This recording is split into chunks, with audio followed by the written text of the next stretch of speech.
Hello again, everybody. This is On the Raritan with your host, Peter Slattery. We are back. It's been a very long time. Winter break just passed, but we're so happy to be back, so happy to be recording this. I am here once again with Max and with Adam. Hey, We are talking about episode 7. This is crazy, guys.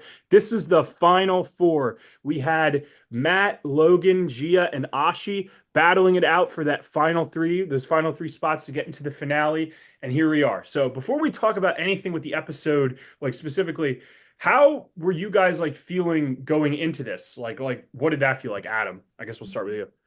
Yeah, Peter, I think for us, it was very similar just starting out that day. I mean, obviously, to reiterate for the billionth time that me and Peter were roommates for the last 2 years. But I think we came into that day. It was obviously the first shoot of the spring semester. We had to take a break for that winter break. We were not able to finish filming season one within the parameters of the fall semester like we originally wanted, which is okay. But it just led for a little more scheduling issues, I guess. But we we made it through. So I think it was just all in anticipation to answer your question, Peter. Less of the fact that it was Final Four for me, and the fact that it's like, okay, we could get back into this. We could actually see how the rest of this season is playing out because not only were we invested, I mean, obviously the four remaining players are going to be invested. They've been waiting 6-7 weeks at that point, probably more, to get back into the game. And I think that was the biggest thing, just to kind of go full force, full speed ahead for the end game. Otherwise, I mean, it was just a lot of fun to get back into it, and I have it's only been a year, but fond memories of putting Mountain together for sure. Yeah. What about you, Max? so the day we had the shoot, I wasn't actually there. I was 45 minutes away, preparing for a competition for a cappella. But I had a lot of input into how the Yes. shoot would go. Me and Adam and Peter would constantly talk about the exact schedule of each day, what challenge we were going to do, what twists were going to be introduced that episode. So I had a lot of input as to what this episode was going to look like. And then I had to go away and just let it happen. So I was already really hyped that day for putting together this a cappella performance that we might win awards for. And I already had all of the tension going into that competition. And also in the back of my mind, I thought, wow, someone's going to get voted out today. I'm going to find out who the final Hmm. four are. So I remember Yeah. after coming out of sound check, I knew the shoot was probably over. So I texted them. I'm like, okay, who was it? Who was it? Who got voted out? And I don't remember whether it was Peter or Adam. I think it was Peter who decided, instead of telling me who got voted out, he sent the three names of the final three, one at a time. So I was checking my phone and I was just looking at my phone. I'm like, oh my gosh, Peter, you're driving me crazy. Just tell me you got voted out. But it was fun. And it was a shock to me. I had speculated I forgot I about had that. speculated what I thought might happen going into the shoot, and I was not expecting the result that we ended up getting. But it was a very, I Mhm. remember exactly like where I was when I got those texts because I was already very, I wouldn't say stressed, but I was in a very anticipatory like state of being that Yeah. day. Yeah. And that was one of the reasons why. So Yeah, and Peter, yeah. I just have to say, first off, Max, I completely forgot about that story on how how Peter delivered the news, but I would absolutely agree from our end. There was so much going on, and it was so fun. We were back at the Voorhees Mall area where we did the first episode, so nice little callback for us. And I remember me, you, Peter, and our friend Perry, who has helped behind the scenes on a few episodes. Shout out Perry.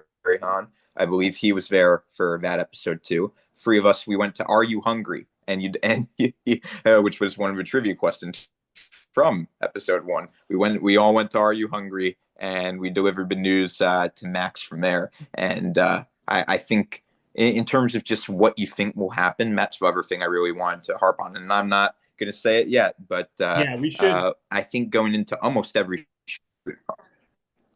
yeah, but almost I just want to say, all three of us, almost every shoot, like we need to remain obviously extremely unbiased, but that doesn't mean in between shoots and when we're planning and everything, in the back of our minds, we're bound to think about some of the hypotheticals that could happen. Not necessarily what we want to happen anyway, but like realistically, how something could go down. But at the same time, it's Survivor. You never know if there's going to be blind sides. You never know this or that could happen. And there's so many different things that could go down. And for most part, I want to say, in terms of how every shoot ended up going, our predictions were actually fairly reasonable. I think we did a pretty good job if we actually were keeping track, which we weren't. But this one, I think, definitely threw us all in a wrench. But that's the beauty of it. Yeah, there were a lot of things what you guys talked about, which I'll bring up right before we started talk about the actual in depth of the episode. Great point you brought up, Adam, was how, the last shoot I believe was December 12th, and this shoot was, I think, like January 20 something. So it's been well over a month since 27th, 28th. Yeah. yeah.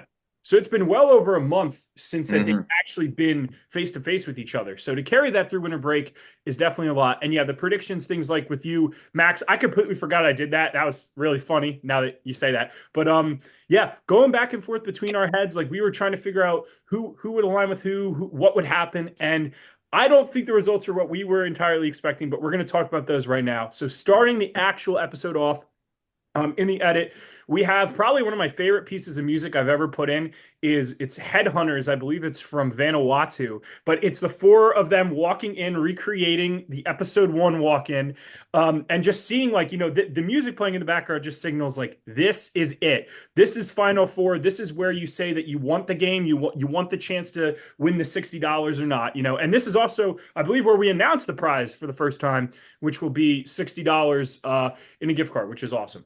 So yeah, they have walked now into the challenge. Before we start anything, we announce a little twist, and the twist I believe, has not been seen in any other mainline Survivor series before. However, it's based off of one sort of similar, but hasn't been done in this way. And Max, would you like to say what that twist was? Because I think it was pretty game changing. Yeah, so they were not at their final immunity challenge. Their final immunity challenge was last episode. This was the final challenge, and they were playing for an extra vote. So the winner would receive an extra vote, so they would vote twice at that episode's tribal council, but they are still vulnerable. And I know Logan said it in the episode. Like, if I win this challenge, that's a lot of power, but it might not mean anything if the three of them put their heads together and vote me out. I think Matt also was talking about that later in the episode. But I think what's great about this twist is it gives you a little bit of leverage. It's definitely, I would say, it could be an advantage. It could be a disadvantage. It could make you more threatening. Some people might not even want to win this particular challenge, but it definitely adds an extra complication to the game, and I do think it played a role in the scramble that we see later. Yeah, Adam, do you have anything to add with that? So we are back. Unfortunately, Adam's having a little bit of technical difficulty, so his camera's off. He is still here. Don't worry. And I was just about to ask Adam, what did you think about this twist? There being 5 votes instead of 4 at a Final Four. Yeah, first off, I do have to apologize for blank screen if that's what people see when I'm talking, but at least I'll be able to give input still. But yeah, that twist is something that I'm very happy about. And Peter, as you said, it's not been any mainline season because we took broad inspiration from, at the time, for Australian Survivor, which Heroes versus Villains, which go watch on YouTube. It is incredible. We were watching Matt at that during winter break, and I believe, Peter, correct me if I'm wrong, one of the twists near the end game of that season, and to avoid spoilers, obviously, but there was an extra vote being taken. What was it, an extra vote, or was it the jury? Someone from a jury got removed? It was, I So believe, I remember, yeah. yeah, someone from the jury Yeah. got removed. It was an extra vote that they could use to vote out a jury member. Thank you. So yes, we wanted to implement not necessarily the extra vote originally, but at Final Four, obviously in modern U.S. Survivor, the forced fire making challenge, where the one person has all the power and chooses everyone else's fate, essentially, wherever you go to fire, you get taken to the end. That has been the new norm for Final Four. We wanted a regular vote basically no matter what. But we could have done what Older Survivor has done, just done regular immunity, 4 votes. But we wanted to see how the players would respond to, I guess, having control of your own destiny, but at the same time, you still don't have control of your own destiny. You need to have the social capital. So that's why we introduced no immunity. Winner of a challenge gets that extra 5th vote, whereas, say, the winner of the challenge might have been the biggest target of the season, but is that person could have 2 votes still free against them. So it's no guarantee that you're safe. We wanted to make Final Four where there was no guarantees, and I think that is the best way to sum it up. But if you have the social capital, if you're good enough to sway just one other person on your side and you could survive, that could be the money right there. So I think that was the rationale behind the twist. And that is like, it's almost like a blue shell in Mario Kart, kind of like to help prevent, front runners in the game who are so obviously going to win, who may have just been banking off of immunities. The other part of Survivor is outwit, outplay, outlast. You got to be able to form those connections. And Adam's completely right. It's either, you're that one lone wolf who's made it to the end and you're going to win, and 3 people take a stab at you and you're gone, or you're sly enough to just convince that one person to save your butt and you're in the final 3. So I thought it was a perfect balance between power, between the traditional votes, between whatever. Like I said, blue shell like Mario Kart. Yeah. And if Jeff Probst is listening, he can credit us. I mean, I truly think we're the first ones to utilize this specific format for that. Definitely. And I think it worked pretty well. We'll talk about the outcome, but and that leads us directly, I think, into the challenge, because this is, I think, one of the bigger twists of the season, besides the merge, besides the surprise, 2-day, 2 people gone in one recording session elimination for the other twist. And the challenge this time was, we kind of wanted to, not hold anything back with this challenge here. So it was a 3-part challenge where one person gets eliminated at each round of the challenge. And it's kind of a mix of 3 different skills. So specifically for the first one, it's a running challenge. The second one is kind of like a balancing / focusing challenge. And the third one is a puzzle challenge. And I just have to say that this might be, all 3 together, my favorite challenge of the entire season. I would agree with that. Yeah, just the way how things played out were just phenomenal. And so I guess just to talk about the running challenge, Max, do you want to talk about starting off with the running challenge and maybe going a little bit into the balancing challenge? Mm-hmm. Yeah, so at first, all 4 of them, they lined up. They had to run 2 basketball courts away, get their Jenga block, and then run 90 yards back. Peter, you look confused. Yeah, Peter. No, I'm not confused. Oh, okay. All right. The Boston Green reference. Yeah. Oh, yeah. There was a bunch of, basically, this was a callback to episode 2.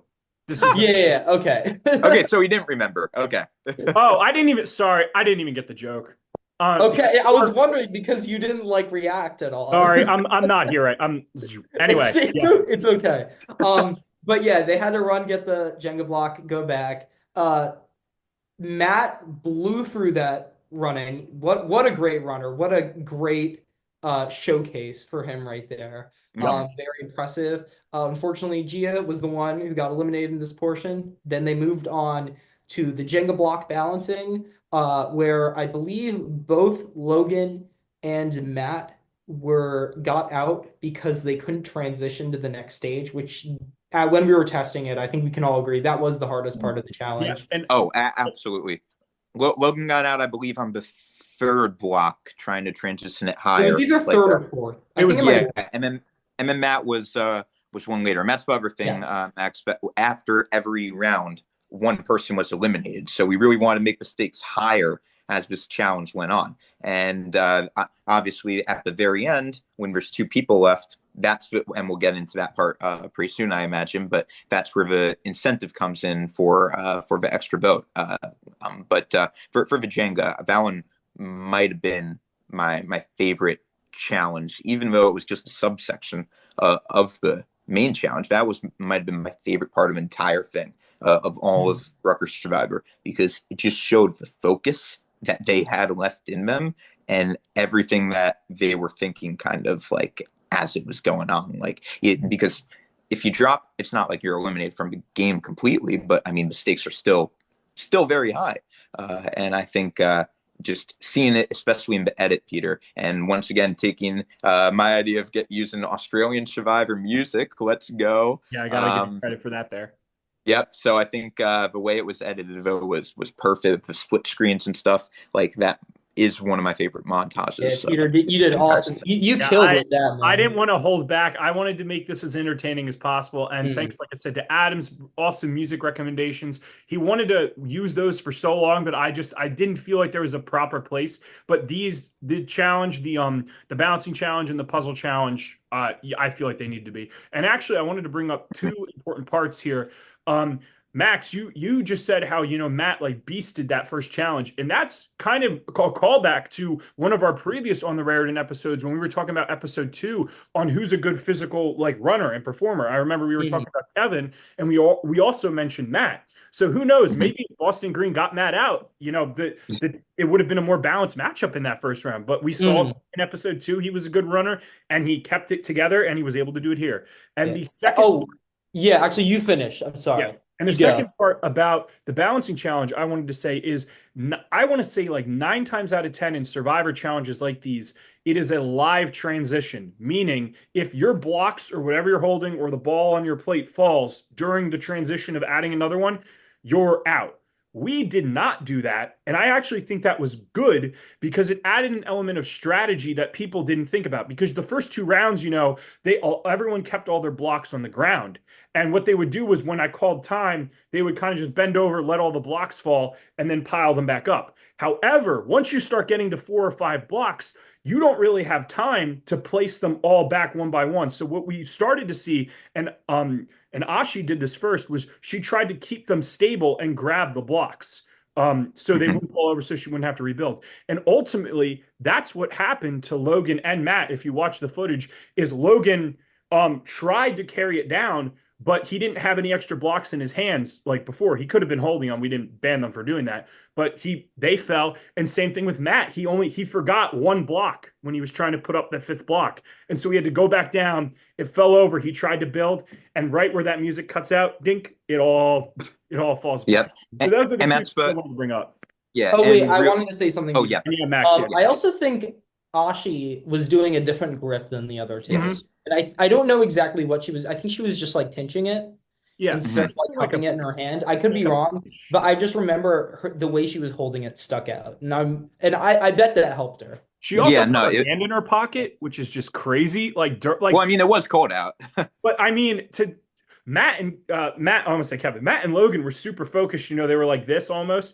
But not Gia, Ashi was just very casual. Sticking her hand in her pocket. I was like, wow, that's crazy. I wouldn't have been doing that. No, that it was extremely impressive. And that's the last thing I wanted to say before we transition to the final part of the challenge is that we had to make this second round kind of count for something because it like obviously if you're first out, which in Logan's case he was eliminated from a challenge, but what incentive is it Ashi versus Matt? Like you could just end the challenge there theoretically. So we decided to give the winner of this portion of the challenge a slight advantage on the final portion of the challenge, which is puzzle. And Peter, you probably could talk about that a little bit.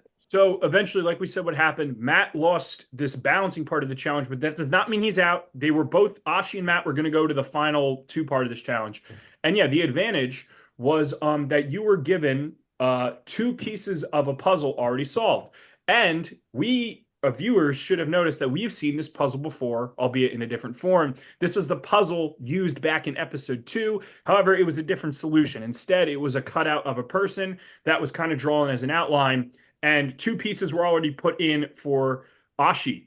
And yeah, that's pretty much the challenge goes for the puzzle. Building up to it too. The two music choices were fantastic. Adam with the Australian. Yeah, And I actually music. used the music from the Survivor season 1 intro. Me in front of the sign. We're like 121 Survivor. I used it to kind of like bring the whole music together from the moment like the season started to like this is the final part of the final challenge.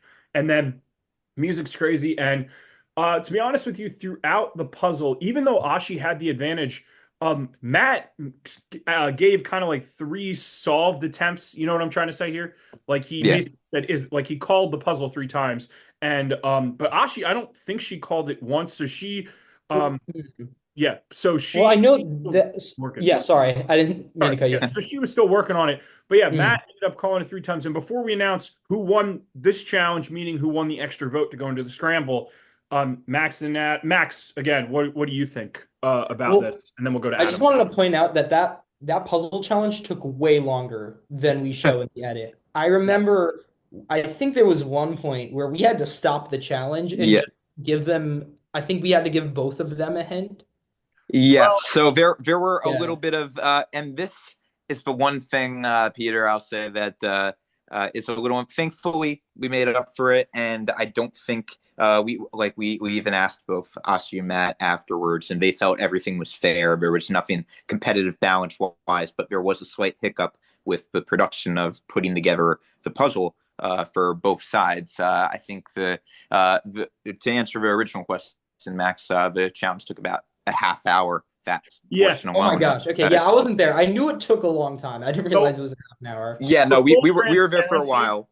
Hmm. for full But transparency, I guess I'll just say that yeah, yeah, this was the first challenge that we actually had like a major hiccup. And and unfortunately, it was literally the last one. We were so close to making it through yeah. with But what ended up happening was even though I counted the puzzle pieces, Adam counted the puzzle pieces, somehow, some way, there were different amounts of puzzle pieces on each of their table, which made both puzzles unsolvable. so And we from realized episode this yeah. 20 minutes in, and we're like, crap. So we just paused. Luckily, we didn't give, like I said, I still felt like the challenge was extremely fair. The two definitely felt like the challenge was extremely fair. And And we I kind think of reset it Ashi and maintained recounted the her pieces. advantage even after Yes, we gave the Yes, additional she hint, right? retained her Okay. advantage. Yeah. yes. Mhm. But Peter, the key thing with the puzzle pieces is that the original puzzle, like the base that we used in episode 2, that is 11 pieces, whereas this cutout you only needed 9. So Yeah. the original goal was to take 2 pieces out of each person's bag.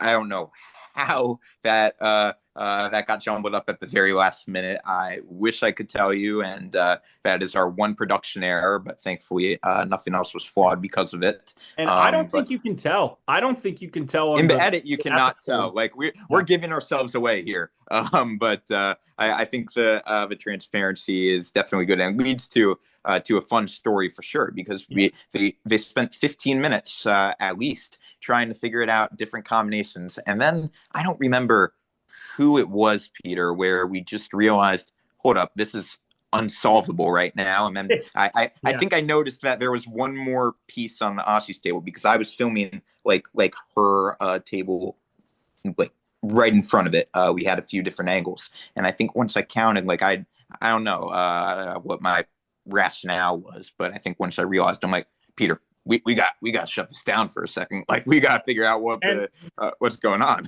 yeah, and I think that this is important to say, just because for future e-boards who are running this, you might have a situation where you're running an episode and production, and it's just an absolute disaster. Like a plan, didn't go through the way you wanted to, or something happened.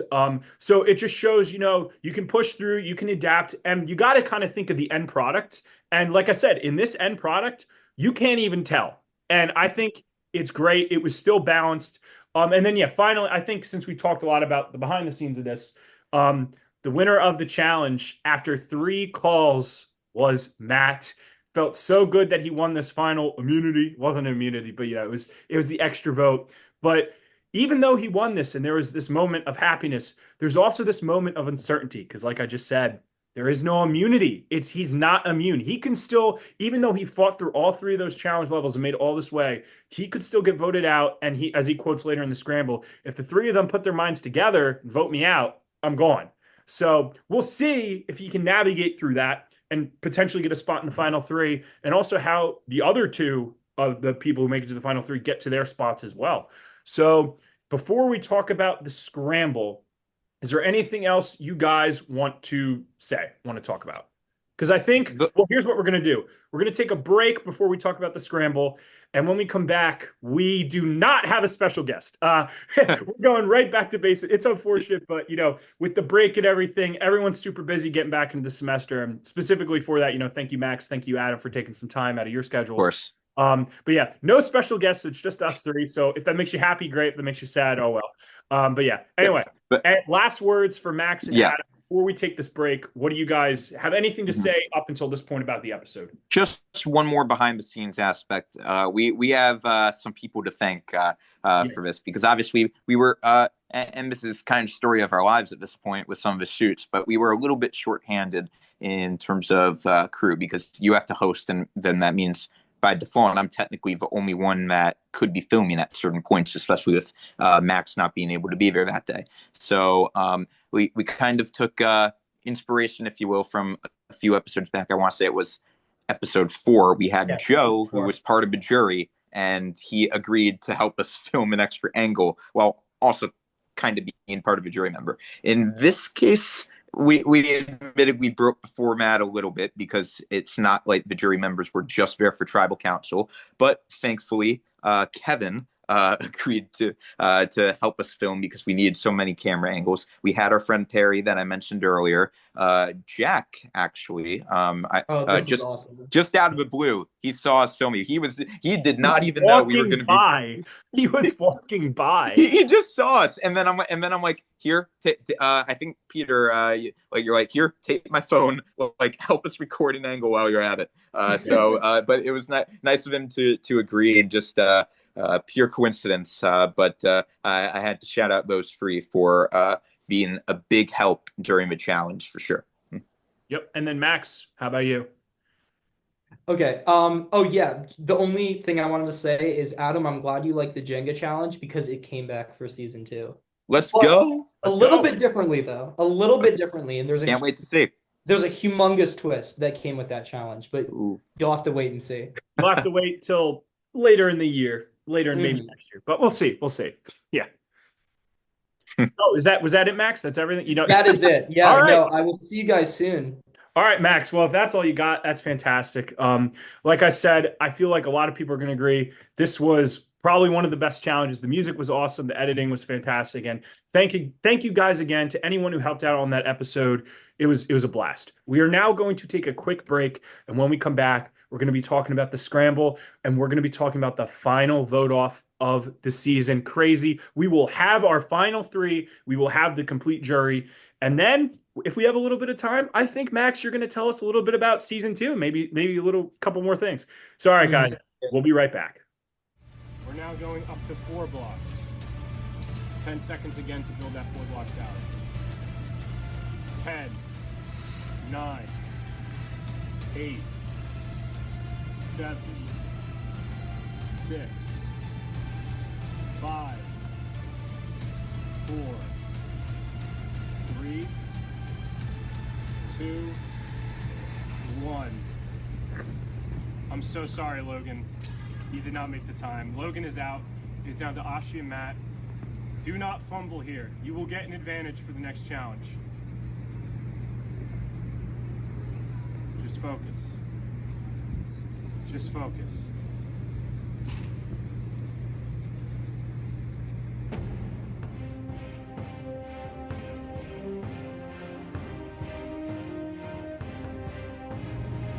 Five, 4, 3, 2, 1. Ashi got confident there with her hand in her pocket, but yeah, that's good. You can touch your towers. We're now going up to 5 blocks. Ashi has an interesting strategy because she did not take down her tower. Oh, never mind. Okay. You must stack it 5 blocks tall. I'll give you 12 seconds because 5 is kind of, it's a lot. 12, 11, 10, 9, 8, 7, 6, 5, 4. Ashi's good. Matt, you got to do it here or else it doesn't count. Oh, that's it. I'm sorry, Matt. Ashi, congratulations. You have won the advantage in the next part of the challenge. Hello, everybody. We are back with On the Raritan. I'm your host, Peter Slattery. We still have Max. We still have Adam's picture because unfortunately his technical issues still have not gone away, but it's okay. Adam, you are here with us. That is great. We are now back. We are talking about the scramble. And this is one of the most interesting scrambles we've had because, yeah, for the first time in the season, there is no immunity on any of these contestants. Every single person is vulnerable to get voted out. And let's just do a quick recap. Matt won that extra vote challenge. So to keep in mind, there are 5 votes at this tribal council. Hence, the only tie that we could potentially have is a 2-2-1 and Yeah, I don't even know, even a 1-1-1-2. It's still, yeah. So 2-2-1 is the only tie we yeah. could possibly have. Mhm. But anyway, like I said, we wanted to do this because we're sick and tired of fire making. Sorry, Jeff. It's not interesting. And this is the balance, that we're trying to crave, and I think a lot of people watching the show will like. But anyway, I also don't think it would be safe to make fire just at a some other public colleges do it. I Rutgers don't know how campus. they get the waivers for that, but Mhm. regardless, our Yeah, idea is better better. say, yeah. Yeah. So, all right, let's go into now the actual scramble. So, like I said, Matt has this extra vote. So you'd think, oh, I'm set. But like he'll say later, if the three of them put their brains together and vote him out, I mean, he can't do much. So he's kind of doing, I would say, like fire control, ground control, trying to make sure everybody's happy so that they do not write down his name. And the first person that we see him approach is Logan.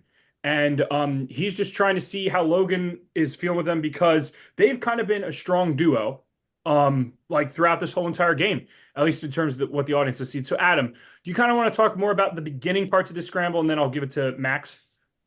Yeah, and I think we'll see this trend a lot throughout the scramble. That with only 4 people, there's only so much that could happen. You'll notice we utilized 2 rooms, and they're basically across the hall from each other, and we allowed the 4 to basically talk in whatever rotation they wanted. But if they talk 3 at a time or like it's pretty obvious what would be going on. So really it ended up being a lot of one-on-one conversations, and the first of which, Peter, that you mentioned was obviously Logan coming to Matt. And Matt, first off, welcome to the conference room. He just sat there and let everyone approach him. It was honestly pretty funny.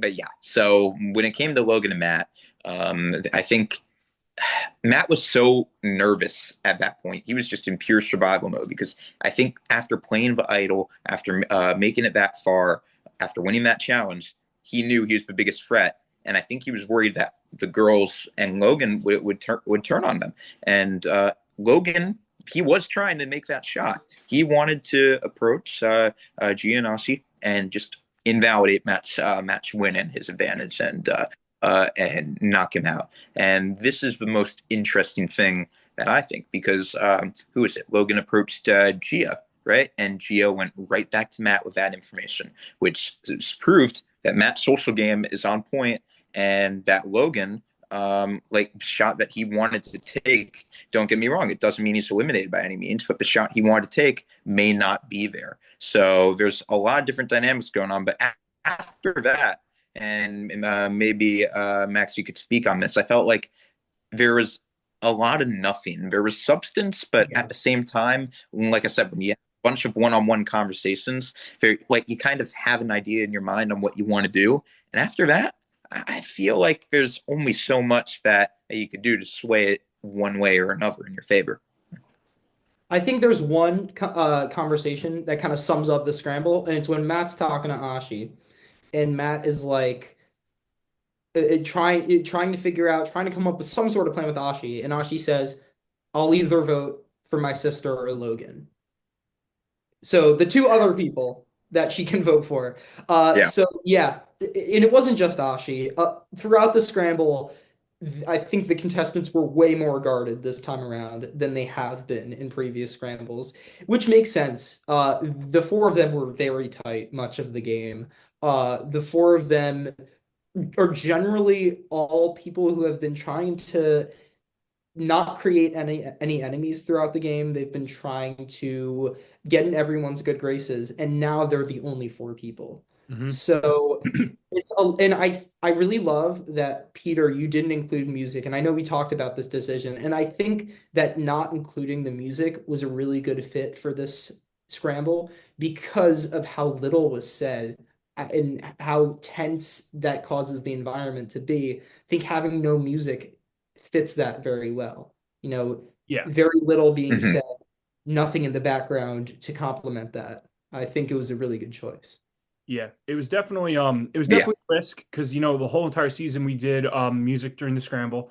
Not only was it easier to cite, but I was watching it and I know Max, we were sending the rough drafts back and forth that I'm like, I just feel like it could work without music, and I think that was Mhm. the right call. And again, Max, I just wanted to say another line which I think perfectly describes what was happening, and to bounce off what you were saying, Adam, is if you ever wondered what circular reasoning or circular logic is, that was basically this scramble. Logan quotes it perfectly where it cuts to him and he says, "We're literally and figuratively going around in circles because it's just a bunch of who do you want to get out? I don't know. Who's saying my name? I don't know." And like Adam was saying, there's almost not much substance there. But what it's pretty much saying is everyone's too tense to step on each. Oh my God, everyone is too tense to step on each other's toes, make that big move, and have it blow up in their face. And they're so close to the game. I would argue what all the way back what Kevin and Jack were doing by not kind of picking a target is almost better in this scenario here because you just don't want that scene to blow up on your face and then you get out. But I think what was key here Yeah. was one of the sisters, I believe it was Ashi, kind of just said, you know what? Enough's enough, guys. Like literally, you're saying him, he's saying you, I'm saying her. Like we're not getting anywhere. So she kind of tries to direct the conversation to Mhm. say, what are we doing? And unfortunately, it doesn't really get more condensed, but at least it kind of accelerates the conversations to be like, all right, I guess I'm writing so and so's name down. Adam, did you have anything to add to that? Or no? Yeah, just one key interaction, but just one key interaction that I noticed between Asi and Gia is that, like I said, in terms of strategy, a whole lot of nothing in a way might be the way to summarize it for certain parts. But honestly, and not just Austin and Gia, Matt and Logan too, like all around, like Max said, keeping it very reserved. But there's one conversation between Austin and Gia where they mutually agreed that they were willing to actually take a shot at each other, because I think for most of the season everyone assumed that those two would stick together till the very end, try to play the middle, steamroll their way to the top.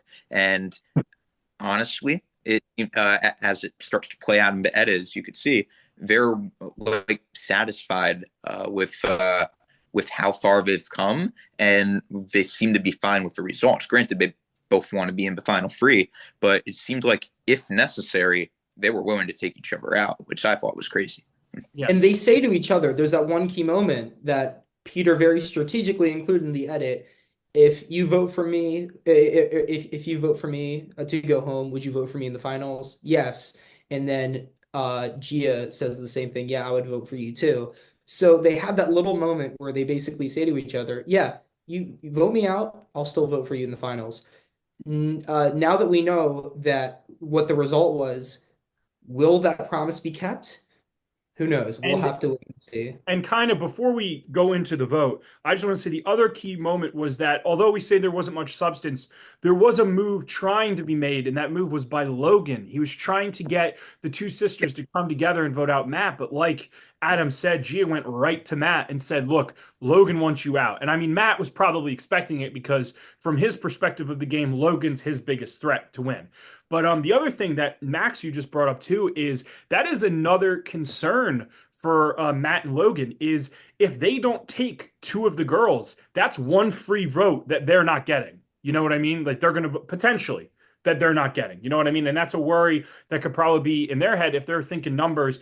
Like so far, we potentially know there could be anywhere from like 5 to 7 jury members for the final thing. One vote that holds a lot of power in a 7 member jury, or even a smaller jury, especially.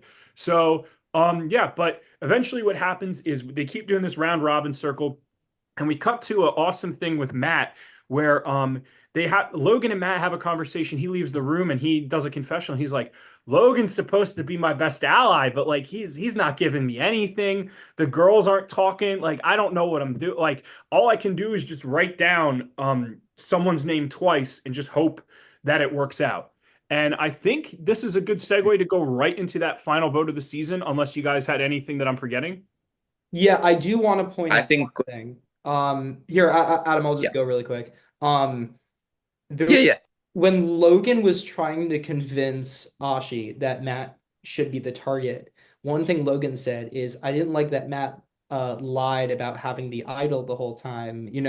That rubbed me the wrong way. I want to play with honor." Which I thought was very rich coming from Logan, who in the third episode of the season blatantly lied to his team and said during confessionals, "Yeah, that was a lie. I just want to get them all on my side." And I'm here for it. I love the way Logan's playing the game. I like that he's willing to tell those lies. And I think he sensed that maybe arguing about like Matt not playing with honor, maybe he sensed that could convince Ashi to vote with him, to vote Matt out. It did not work, but I just found that to be a very interesting detail, and I'm glad you included it in the edit. Hmm. Yeah, and Adam, did you have anything to Yeah, help? that's just the overarching thing I want to say, because even though from like I keep saying, from the surface it might seem there's not a lot, but between the personal interactions you could sense everyone's kind of, especially with Matt and Logan, kind of their fear of being taken out so close to the end. That's what I appreciated the most. And to harp back on what you guys said about the lack of music initially, you guys remember I was actually a proponent of keeping the music because I just was worried it was too much of a risk. But seeing it now, how it played out in the final cut and building up the intensity of the gravity of the situation, just seeing the raw conversations was beautifully done, Peter. And I think, yeah, let's just go into the vote and talk about the final Yeah. result, which was did the voting at the same exact spot as episode one, a little callback, but where the last vote was where the first one happened. Yep, yes, we did. So we tried to play a lot of like callbacks to the interseason. So if viewers are paying attention, they're like, oh wait, didn't they record there for episode one? Yeah, yeah, we did that. I That guess the only three other months, just under, what's sorry? I believe it was just, oh, I was just saying, I believe it was just under 3 months to the day, too. So we Oh said yeah, that yeah, we as say well that at in the some point. episode too. Yeah, and yeah, once again, just that's a great point, Adam. I didn't even think of. When you're actually playing this game, there's no background music. Believe it or not, we don't have speakers in the rooms for them to get the vibe of the music. So when you're playing this game, it is just raw conversation. So if there's awkwardness in the conversation, you're gonna feel it. If you're excited, if you're trying to develop a plan, you're gonna feel it. And hopefully that gives a little insight as to what even on the real show. I'm sure they don't have speakers playing music in the background on the beach, but you know, like it's just a cool callback. And yeah, I think it's time to get into the vote. And because I'm such a good host, I think I forget the vote breakdown. So we're gonna talk to Max about that. But anyway, the vote happens, and like Adam said, perfect callback. We're right back where we were episode one. So for Gia, this should feel very familiar because just 3 months ago, she was sitting right on that bench for that first episode. And yeah, the match happens. And like I said, at this point where there's only four people left, we kind of just give them all their piece because it really doesn't make sense to just cut one person out of that talk there. So we kind of ask a round robin question to each of them. And I know this funny moment was Matt was looking up at the clouds. So I was like, Matt, you're looking up at the clouds. Is that where your head's at right now? And he was just like, yeah. So there's a lot of tension, a lot of not knowing what was going to happen. Because even walking in, I feel like the sisters were confident in what they were going to do. But Matt and Logan, I think, were shaking in their boots, and they just were going to write down a name and see what happens. So, Max, do you want to tell us about the vote breakdown or anything else that I missed that you want to kind of talk about? Mhm. Yeah, so the big shocker, which I feel like the edit didn't really suggest that this was going to happen, other than maybe a couple like blink and you miss it moments, is that Ashi voted for Gia and Gia voted for Ashi. And then Logan and Matt decided to stick with the alliance. Logan voted for Gia, and Matt put both of his votes on Gia. So it was a 4-1 vote, 4 votes for Gia, 1 vote for Ashi. Gia goes home, and then the original Werblin 3, the Yup. alliance of the season of Logan, Matt, and Ashi, make it to the end. Which, on Mm-hmm. paper, if you look at the season, it almost looks like it wouldn't be too interesting to watch because basically, after the merge happens, it's basically a pagonging of all the Voorhees members, aside from John, Um, but then, um, And then, the final three, this alliance we've been following the whole game makes it to the final three. So on paper, it seems kind of not interesting, but just the way how all going throughout the whole game, all the different vote splits that happen, all the different dynamics of what potentially could happen, made it still an interesting season. And I wouldn't trade it for anything. I think it was fantastic foundation for the season. And before I let Adam chime in on this vote here, I just want to say another key moment that I just love is Adam. This is actually you. You got a little bit of them shaking hands. So you said, "Can you guys shake hands again?" And that became the final scene of the three of them together shaking hands with each other as the music fades out. Once again, just another amazing. I just love that moment. So yeah, Adam, do you have anything to say? Yeah. Yeah, no. Speaking of that exact moment, I think that was the first take, if I remember correctly, and I was just like, because like it showed that what they established up to that point was, I mean, obviously coming into fruition, they made it, but it felt like the human aspect and the interpersonal relations, social dynamics of Survivor. It felt like you had the satisfaction of what they intended to do actually happened. And yes, I think a lot of people are surprised that Ashi was willing to take the shot at Gia, but at the same time, that's the game. Having the Ward when three be there, that is the best chance for any of those three to win realistically in front of a jury that is primarily former Voorhees. And I do find it funny that Gia was the only one there for that of those four for that very first vote out. Yeah. And now that's the same location as for Undoing. But I still think, like you said, like there were so many different things that happened this season, and on paper it could have been extremely boring, but that's a testament to our cast and the reason why it wasn't boring and the reason why this is going to be a great season one and hopefully lays an incredible foundation for many seasons to come. And we have, I like to think us a little bit, but really the cast to truly thank for that, because there's just like there would have been nothing without them. And now all that's left is the finale. Crazy enough, we get to see a bunch of jury members, the eliminated contestants, come back, say their piece, whatever they may want, to the final three, and we will finally be able to publicly crown a winner of Rutgers Survivor. Yep. And yeah, and then after the handshake scene, we get to do one final confessional before we head into the finale episode with all three of them, which was just great because you get to see the excitement that they made it, but also the game faces. Like, this is it. There's no more challenges. There's no more vote outs. It's just them and the jury. Can they convince the jury? And I don't think this is much of a spoiler, and I actually hope this gets more interest in the finale. We are bringing back the traditional format of jury speeches. So each jury member present gets to deliver a speech and ask questions. We just felt like that needed to come back because it is a true part of the show. And we just think all those contestants, they put in so much time and effort. They deserve it in their little final quip to have, a moment there. Before we talk about, because we do have some special details about the finale. Max, do you have anything left? Because Adam kind of said his piece with that. Do you have anything left about episode 7 in general? Yeah, no, I think it was.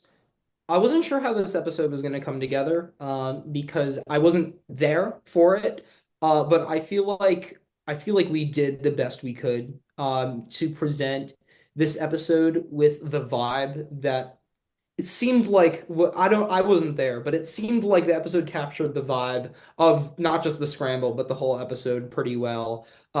Just like how huge that challenge was, how tense it was, and then also the how guarded everyone was during the scramble. I think it all really came through in the episode, and you did a great job, Peter. Thank you. Yeah. Mm-hmm. All right, guys. This is so exciting that there's already been an announcement about this, but for anybody still wondering and you still got time, don't worry. Rutgers Survivor is hosting our first live party watch party that's live in person on Rutgers campus. It's going to be absolutely phenomenal. I'm so excited. I plan to be there. I know Adam plans to be there. It will be held February 7th at 9:30 p.m. Scott Hall, room 123 on the College Yes. Avenue campus. So, Yes. Yes. get excited, get hype. We're going to be watching the episode as it premieres. And then after the episode premieres, I'm pretty sure a lot of the season 1 contestants are going to be there. And I've even heard some rumors that a couple cool people from season 2 of Rutgers Survivor are also going to be there. And I'm sure they're going to be in for a treat. I'm sure they're going to have an absolute blast seeing potentially, what their season 2 is going to become. Yeah, guys, it's going to be so much fun.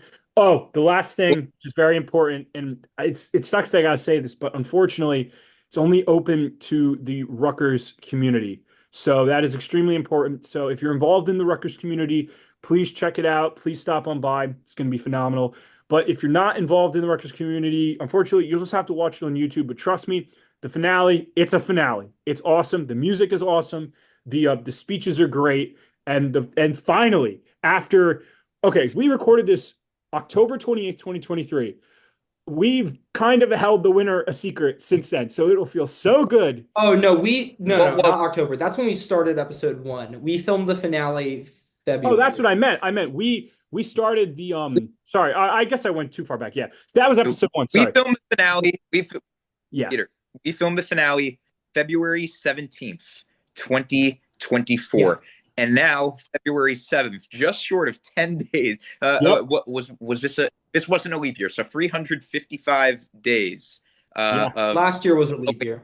356. 356. So we made it, guys. Days.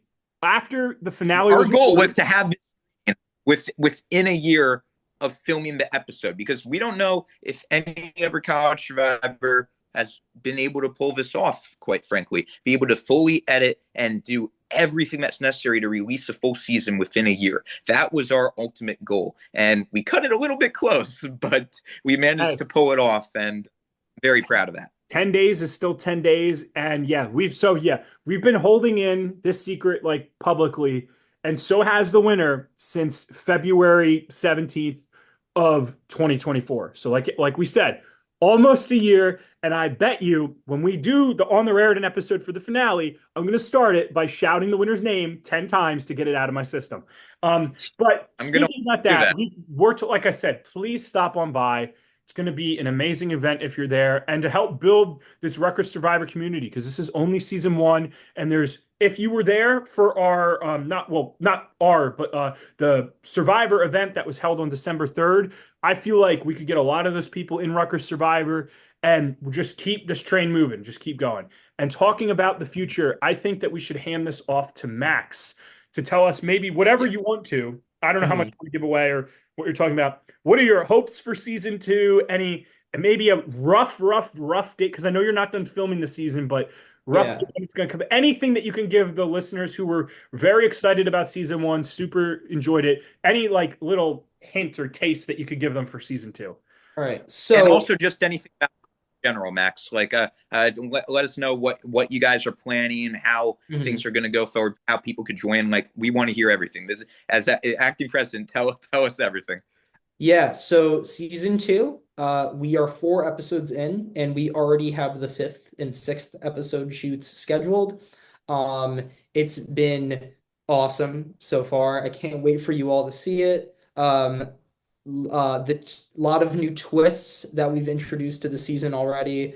Lot of challenges, some familiar, some new. And I think you guys are really going to like it. Awesome.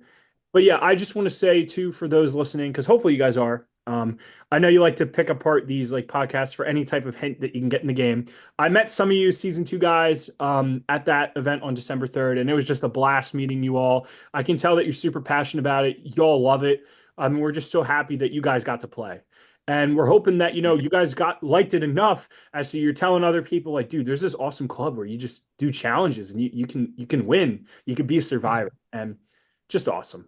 Yeah. And Peter, some of them still may be playing. So that is true. Yeah. That is true. That December 3rd event, even though that technically wasn't us, that was CBS, Paramount. We have to thank them so much, even though we already have the Paramount events team for doing their college tours in general, but then picking us for the final stop, getting an advanced screening, getting to be able to be interviewed in a way for social media. We were on the Survivor CBS Instagram page. I mean, you can't make this up. For us as fans, it's incredible. We got the advanced screening of Survivor 47, arguably the best episode of the season, Operation Italy. Not going to Oh yeah. spoil what happens, but watch it if you're considering watching 47. But point being, that event really showed to me that what we've been able to accomplish so far is legitimate. There actually was an interest for it, which is what me and Peter and Max, like, that's what we wanted all along.